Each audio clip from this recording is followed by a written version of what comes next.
봉독하겠습니다. 먼저 마가복음 6장 1절부터 6절까지 말씀을 봉독합니다. 마가복음 6장 1절부터 6절까지 같이 읽겠습니다. 예수께서 거기를 떠나사 고향으로 가시니 제자들도 따르니라.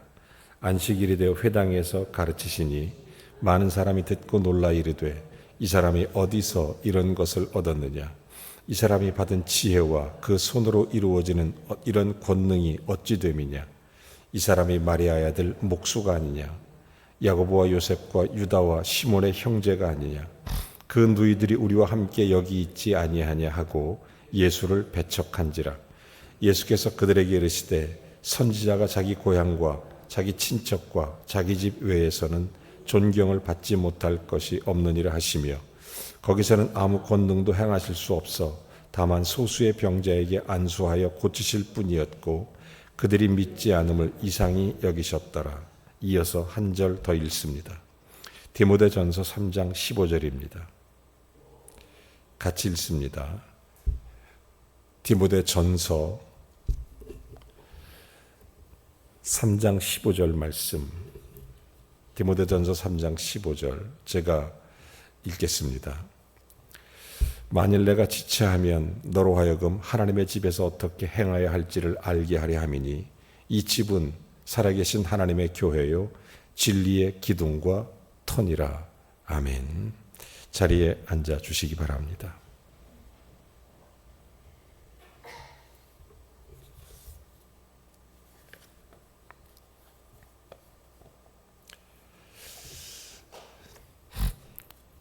오늘은 여러분과 제가 평소에 좀 궁금했던 문제 하나를 성경 속에서 잘 발견하고 또 깊은 은혜를 받기를 원합니다.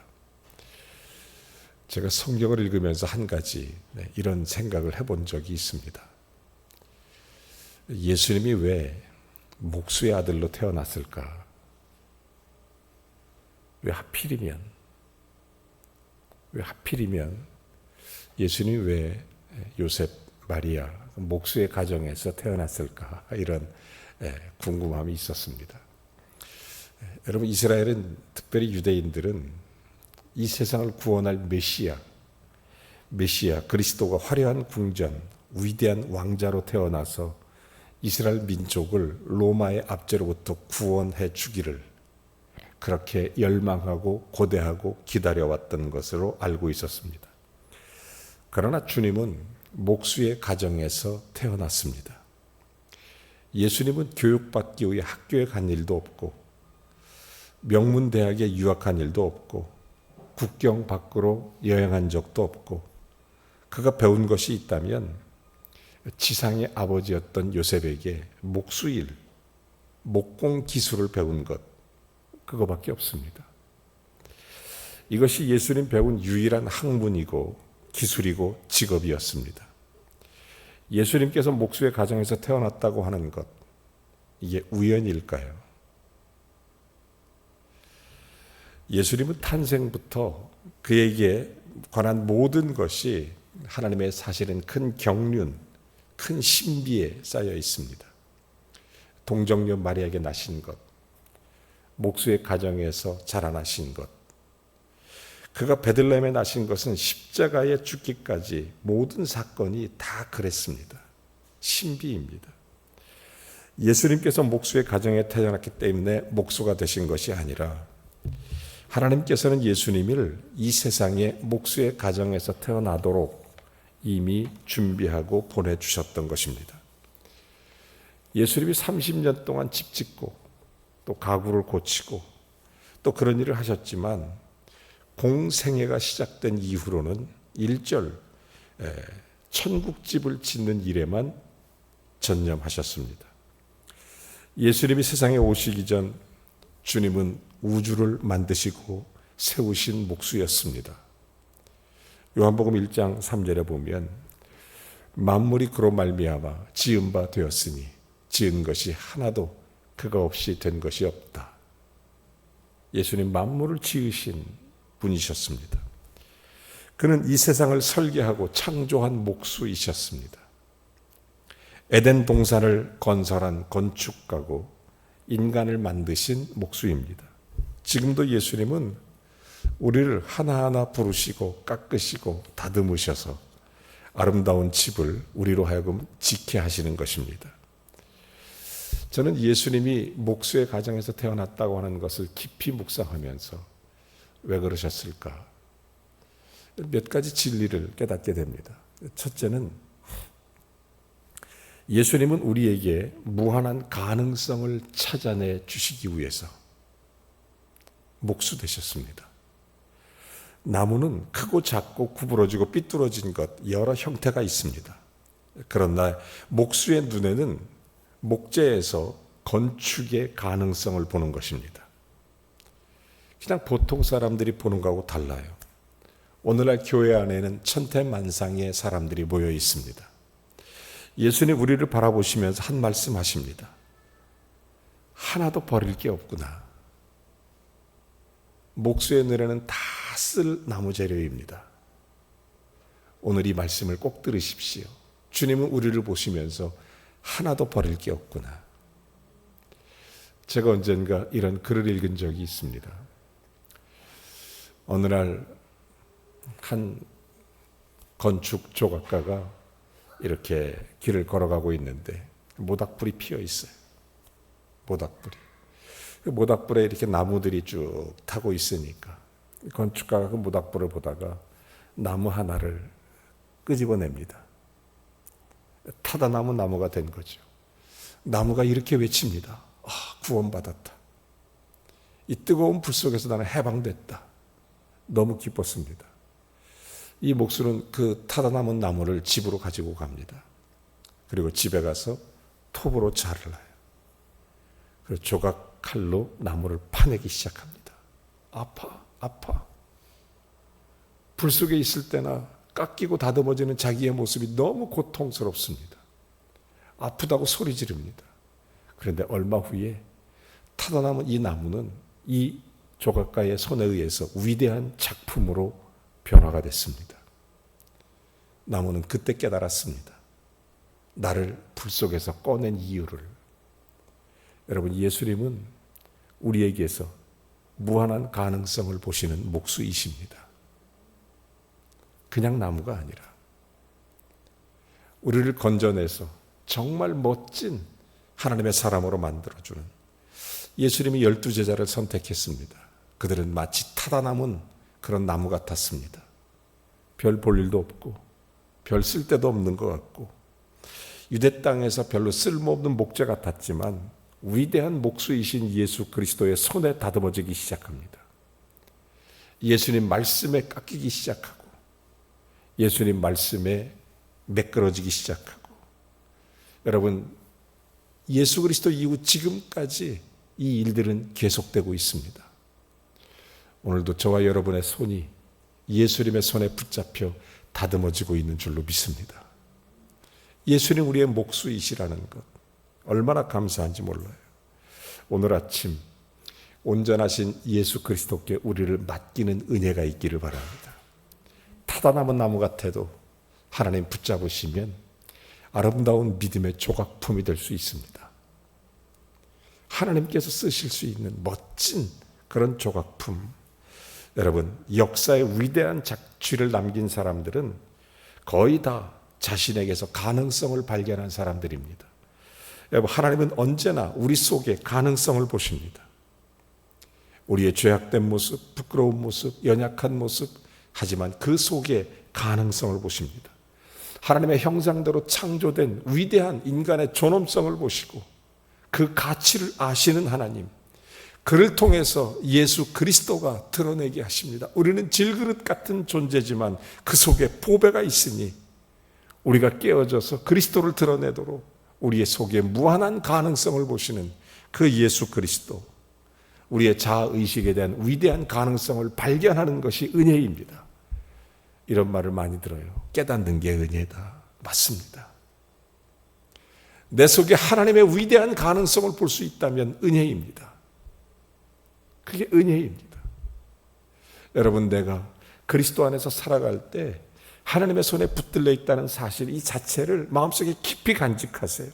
예수님은 한 사람 한 사람 오늘 우리를 보시면서 그 속에 하나님의 가능성을 보고 계시는 분이십니다. 그게 나무를 보는 목수의 눈이죠. 예수님 우리를 그렇게 보십니다. 예수님의 일생의 사역은 목수의 방법을 따르셨습니다.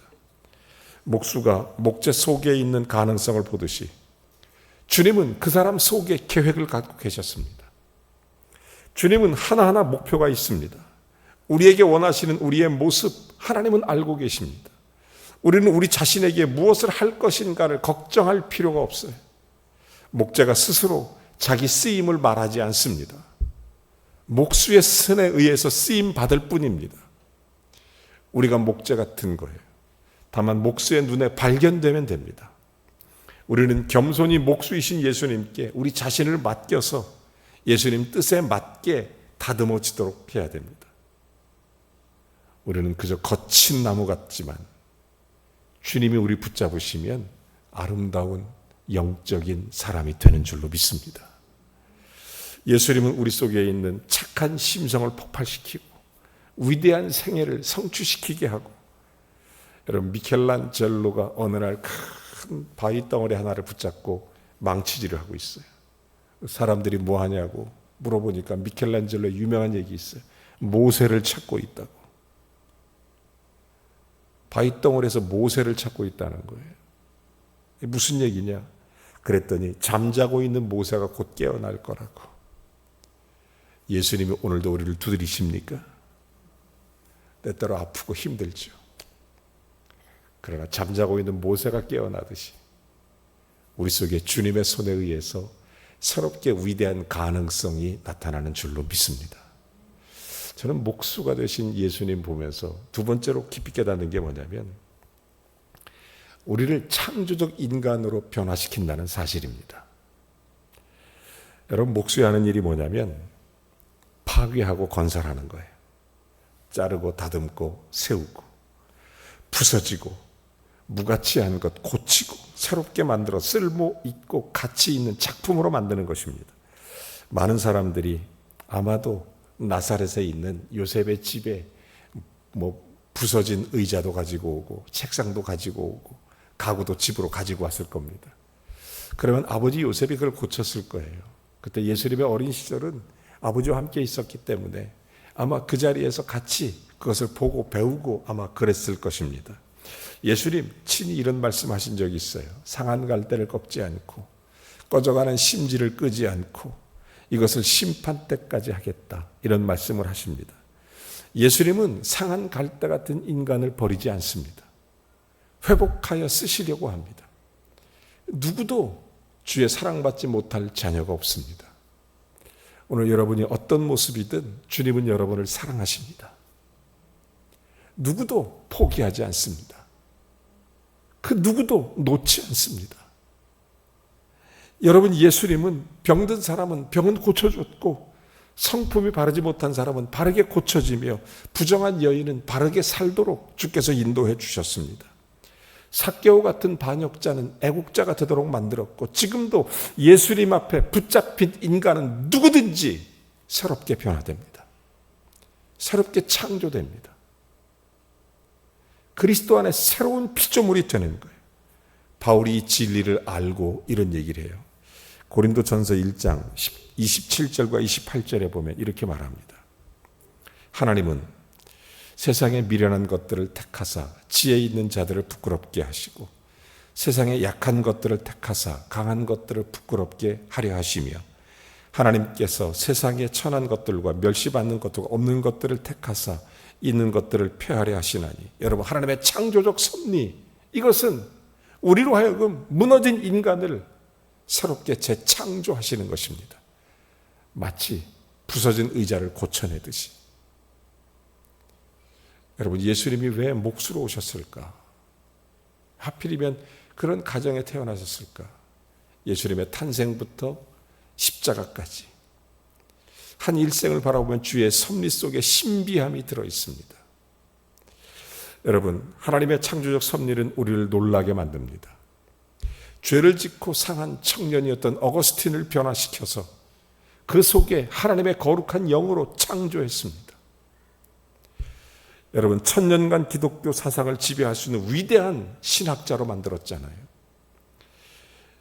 우리나라 역사에도 보면 우리나라 평양의 깡패 김익두를 하나님이 변화시키고 새롭게 창조하셔서 수백만 명을 죽게 돌아오게 하는 위대한 한국의 무디로 만들지 않습니까? 예수님 말씀하시죠. 할 수 있거든이 무슨 말이냐? 믿는 자에게 능치 못함이 없느니라. 믿는 자가 누구입니까? 믿는다는 것은 자신을 하나님께 맡기는 것입니다. 여러분, 우리는 무능합니다. 그러나 우리 주님은 전능하십니다. 우리 주님은 우리 속에 새로운 것을 창조해내십니다. 우리의 영혼을 구원하듯이 우리의 삶도 새롭게 고치는 것입니다. 목수이신 예수님, 새로운 의미를 살게 하시고 새로운 삶을 살게 해주시는 것입니다. 여러분, 헬렌 켈러가 보지도 못하고 듣지도 못하고 말하지도 못하는 삼중고 인생으로 고난의 승리를 역사 위에 정신적 유산으로 남겼죠. 아인슈타인 대학 입시에 떨어져서 남들에게 조롱거리가 됐고, 하지만 결국 위대한 과학자가 됐죠. 링컨 초등학교도 9달밖에 못 다녔어요. 9달밖에. 인류 평화를 위해 위대한 좌표를 남기지 않습니까? 빅터 프랭클, 독일의 수용소에서 많은 사람이 죽어가는데 끝까지 생명을 버텨 살아내는 것은 삶의 의미를 찾는 것이었었다고 그들은 얘기합니다. 그래서 만들어진 것이 유명한 정신 그리고 심리학 이야기 중에 로고테라피라는 게 있어요. 로고테라피. 의미요법. 의미요법. 삶의 의미를 찾아서. 그 사람은 전부 다 이겨내더라는 거예요. 예수가 우리에게 목수가 되신 것. 우리 인생을 새롭게 재창조하는 것입니다. 제가 궁금해서 의미 있는 삶이 어떤 모습으로 표현될 수 있을까? 그래서 혹시 그런 그림이 있나 찾아봤어요. 그랬더니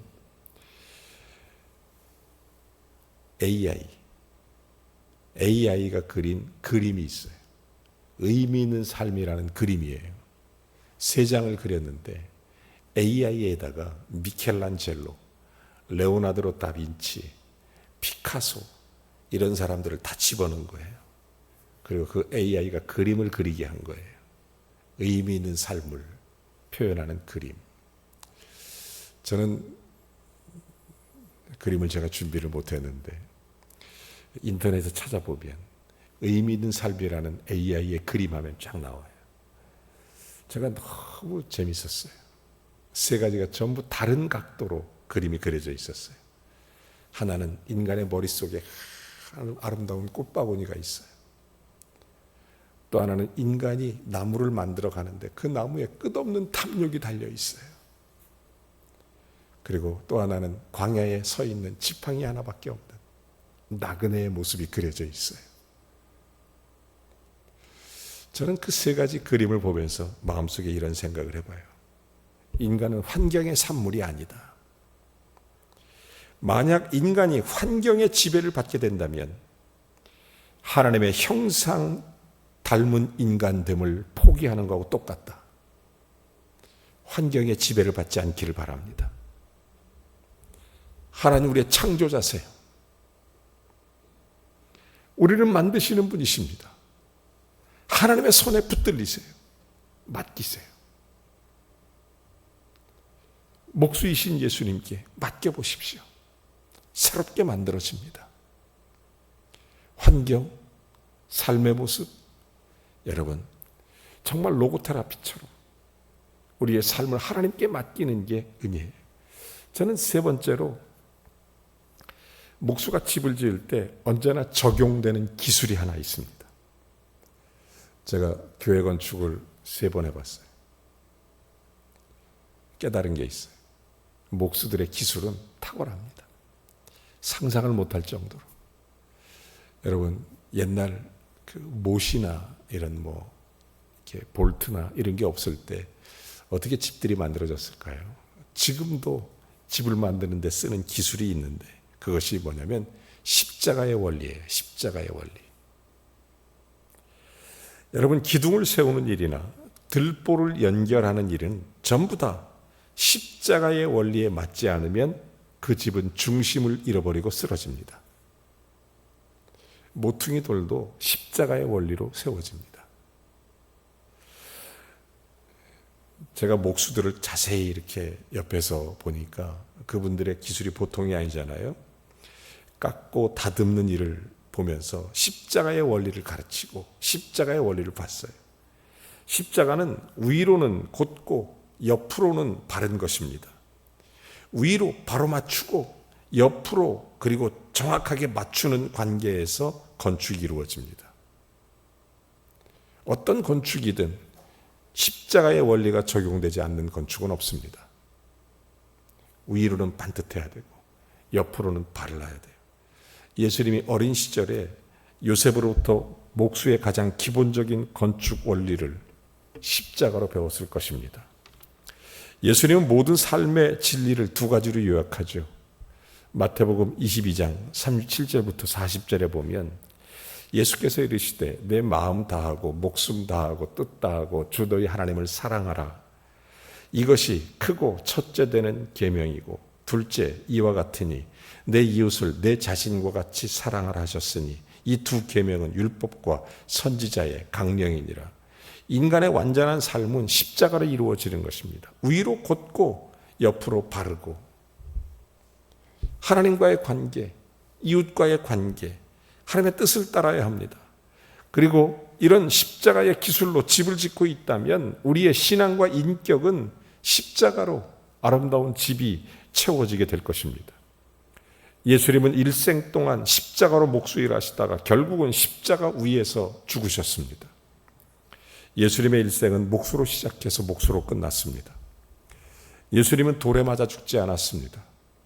예수님은 병들어 죽거나 무슨 환경 때문에 죽은 것도 아닙니다.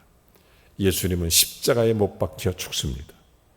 그 만지고 일하셨던 연장인 그 톱으로 자른 나무에 칼로 구멍이 뚫어진 그 십자가의 망치와 못을 가지고 예수님 손과 발 나무에 못을 박았습니다.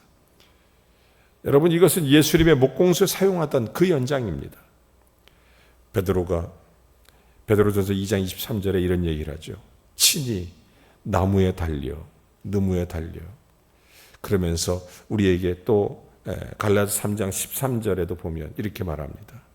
그리스도께서 저주를 받은 바 되사 율법의 저주에서 우리를 속량하셨으니 기록된 바 나무에 달린 자마다 저주 아래 있는 자라 하였음이니라. 예수님은 그 십자가에서 죽으십니다. 그러므로 예수님의 일생은 알파와 오메가가 목수이십니다. 태어나심도 베들레헴 땅의 목수의 가정에 태어나고 일생 동안 목수로 십자가를 만들고 그리고 죽을 때도 십자가에서 죽으시는 것입니다. 여러분, 요한복음 19장 30절에 이렇게 얘기하죠. 십자가에 죽으시고 나서 다 이루었다 이렇게 하시는 겁니다. 예수님이 다 이루신 것이 뭘까요? 죄인들을 멸망해서 구원하시고 십자가를 완성하신 후에 다 이루었다고 하신 것입니다. 완성하신 거죠. 예수님은 자기가 건축할 집을 친히 하셨습니다. 그래서 요한복음 잘 아시는 것처럼 2장 19절부터 20절에 보면 이런 얘기를 하시죠. 너희가 이 성전을 헐어라. 내가 사흘 동안 일으키리라. 이 성전은 46년 지었는데 네가 어떻게 일으키냐 이런 얘기를 하죠. 여러분, 이것은 예수님은 성전된 자기 육체를 가리켜 말씀하심이러라. 이렇게 말씀해 주시는 것이 그 말씀의 결론입니다. 여러분, 그렇습니다. 예수님 몫으로 일하시고 십자가에서 자기 몸을 희생시켜 결국 거룩한 교회를 만드신 것입니다. 성전을 만드신 것입니다. 예수님 목수 사역은 계속됩니다. 지금도 요한복음 14장 1절 3절에 이런 말씀하시죠. 제자들에게 너희는 마음에 근심하지 말라. 하나님을 믿으니 또 나를 믿으라. 내 아버지 집에 거할 곳이 많도다. 일러스되 이렇지 않으면 내가 너희를 위하여 거처를 예비하러 가노니 내가 가서 거처를 예비하면 다시 와서 너희를 나 있는 곳에 너희를 영접하여 너희도 나와 함께 있게 하겠다. 이런 말씀을 하시는 것입니다. 예수님의 이런 목수 사역은 계속되고 있습니다. 예수님은 하늘나라에서 지금 우리의 집을 짓고 있습니다. 저와 여러분이 거처할, 여러분 요즘 교회는 많은 사도들이 순교자의 영광을 받게 되었습니다. 베드로와 바울을 위시해서 수많은 성도들이 그 뒤를 따랐습니다. 로마 제국의 기독교를 핍박하는 황제 앞에서 진정 그런 잔인한 고문받으면서도 끝까지 신앙을 버리지 않는 성도들이 있었습니다. 그들은 늘 이렇게 말했습니다. 하늘에 아버지가 만드는 집이 있다. 그렇습니다. 여러분, 어떤 것이 우리 인생에 예수 그리스도의 삶을 닮아갈 수 있고 예수 그리스도가 우리 속에 드러날 수 있는 삶이 될까요?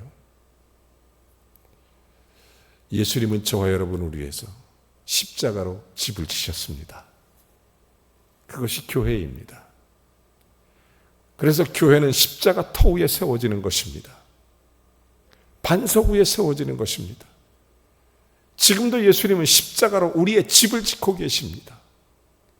생명의 집을 짓고 계시고 우리 속에 타다 남은 나무 같은 쓸모없는 조각 같은 우리의 모습이지만 주님은 새로운 창조를 이끌어내며 진정한 영적인 새로운 변화를 만들어내며 그리고 우리의 인생을 완성시켜 가시는 것입니다. 여러분, 그리스도인의 삶은 십자가에서 완성됩니다. 예수 그리스도의 복음 위에 세워지는 것입니다. 여러분, 예수님 우리의 목수가 되십니다. 내 인생의 목수가 되십니다. 예수님 친히 십자가로 천국의 집을 완성시킨 것처럼 그리고 십자가 위에서 다 이루었다고 말씀하신 것처럼 오늘도 우리를 예수 그리스도는 십자가로 완성시켜 가시는 줄로 믿습니다. 여러분, 예수 그리스도가 우리에게 두시는 의미가 뭘까요? 예수님은 어떻게 인생을 사셨을까요? 예수님은 공생에 3년 반의 공적인 사역을 빼어놓고 그분의 30년간의 목수의 가정에서의 생활은 어땠을까? 여러분, 그분은 우리를 위해서 그렇게 십자가의 길을 완성하셨던 것입니다. 오늘도 예수 그리스도 붙잡고 십자가로 목수의 삶이 끝나듯이 이제 우리도 십자가에서 죽고 십자가에서 부활해야 되는 것입니다. 갈라디아서 2장 20절 다 같이 한번 읽겠습니다. 시작. 내가 그리스도와 함께 십자가에 못 박혔나니 그런즉 이제는 내가 산 것이 아니요 내 안에 그리스도께서 사시는 것이라. 이제 내가 육체 가운데 사는 것은 나를 사랑하사 나를 위하여 자기 자신을 버리신 하나님의 아들을 믿는 믿음 안에서 사는 것이라. 예수 그리스도를 생각하며 십자가에서 죽고 그리스도를 믿는 믿음 안에 다시 사는 주의 은혜 속에 우리의 참된 믿음의 삶의 주인공이 되기를 주의 이름으로 축원합니다. 우리 함께 찬양하겠습니다.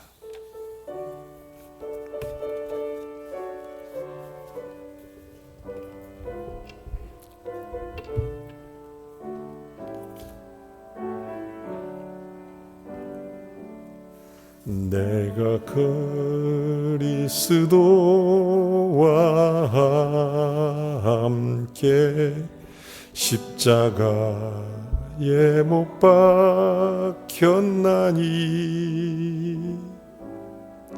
그런즉 이제 내가 산 것 아니요 오직 내 안에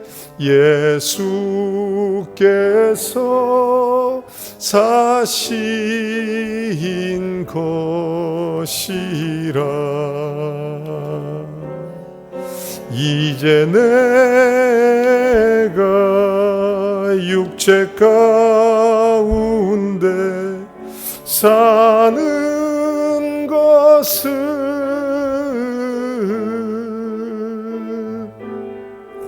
나를 사랑하사 자기 몸 버리신 예수 위에 산 것이라.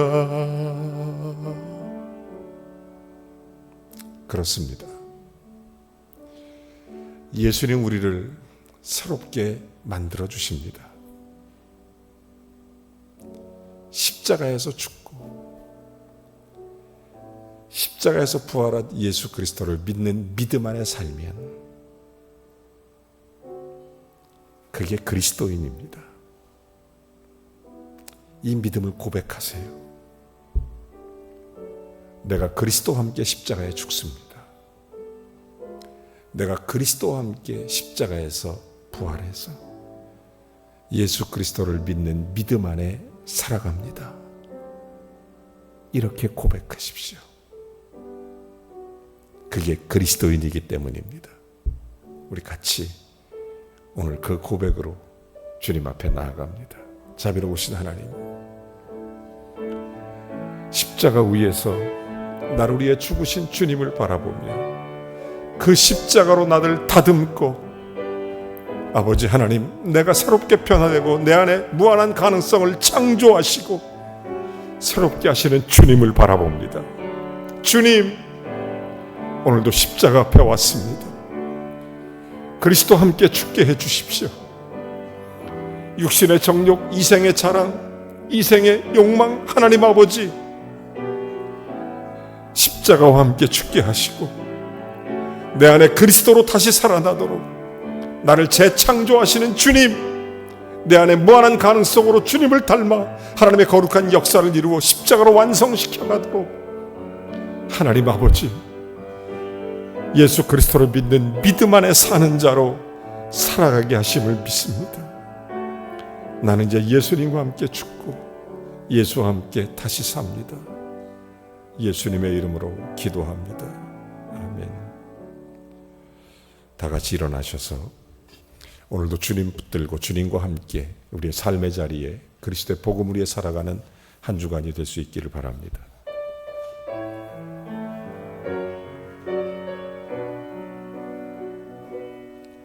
너의 가는 길에 주의 평강 있으리. 평강의 왕 함께 가시니 너의 걸음 걸음 주 인도하시리. 주의 강한 손 너를 이끄시리. 너의 가는 길에 주의 축복 있으리. 영광의 주 함께 가시니 을 밟는 모든 땅 주님 다스리리. 너는 주의 길 예비케 되리. 주님 나라 위하여 길 떠나는 나의 형제여, 주께서 가라시니 너는 가라. 주의 이름으로